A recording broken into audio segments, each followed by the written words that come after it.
Hey everybody, it's Jason with Parallel Reality coming back with you today with an article from Outkick. This is dated October 2nd. It says CBS News to name Bari Weiss editor-in-chief, signaling change of direction. It says there's a case that Weiss is currently the most influential journalist in the United States.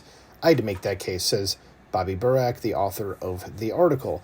So the reason this is huge news is because you'll probably find out as the article goes on, I haven't read it, is that Bari Weiss, if you remember, was run out of the New York Times because she didn't have the right opinions, and then created the free press and turned it into like a big deal. And now CBS is like, we want you to run our stuff. So it's like, well, you didn't cancel her very well, people at the New York Times.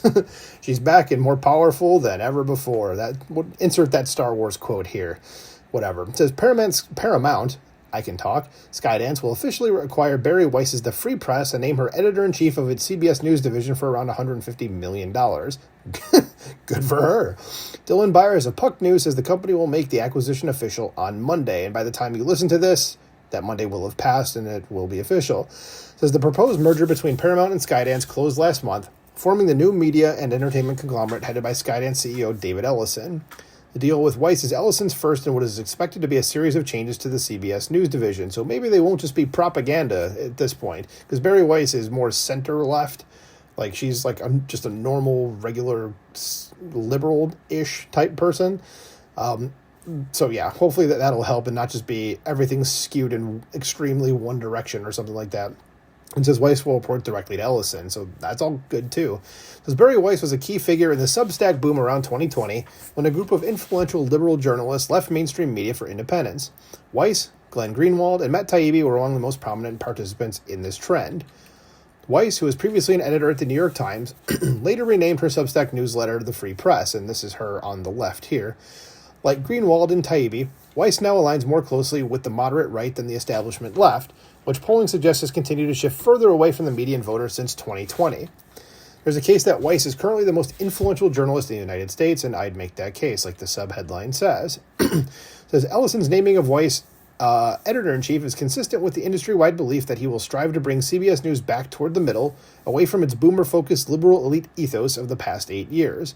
Weiss will also give CBS News much-needed cachet within the Zoomer demographic. And other changes should follow.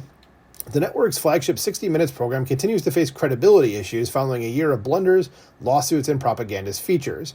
CBS News also lacks a clear face of the company, following Norah O'Donnell's demotion and Margaret Brennan's off-putting tone on Sundays. It says in the evenings, CBS has fallen well behind ABC and NBC, with John Dickerson and Maurice Dubois sharing anchor duties. Had you heard from Dickerson and Dubois? Neither have we. Heard from them? I've never heard of them. I have no idea who those people are. Says this week, veteran media reporter Bernard Goldberg, who I do know who that is, reported that Megyn Kelly, who I also know who that is, met with CBS News for a screen test. Screen test? While such a hire would be a coup for Ellison, Goldberg's information was not accurate. And yeah, I know Megyn Kelly said that never happened. She said, this is literally all made up.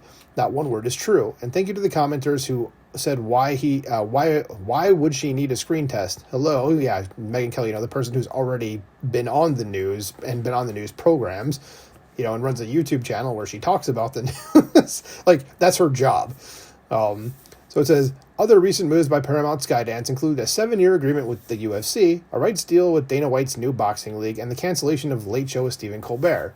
Ellison has set a tone. Let us know your thoughts at his address down there. If you want to, you can certainly reach out to Bobby Burak, the author of the article. But I like this news. It's actually very good news because Bari Weiss is going to change things and make it more moderate, which is what the news should be. Just report the freaking news. It's all people want. It doesn't need to have leftist spin on everything. That's my rant. So I find this to be good news, and I'm happy about it. So let me know what you think about this in the comments below. Please like, share, and subscribe, and I will talk to you soon. Bye.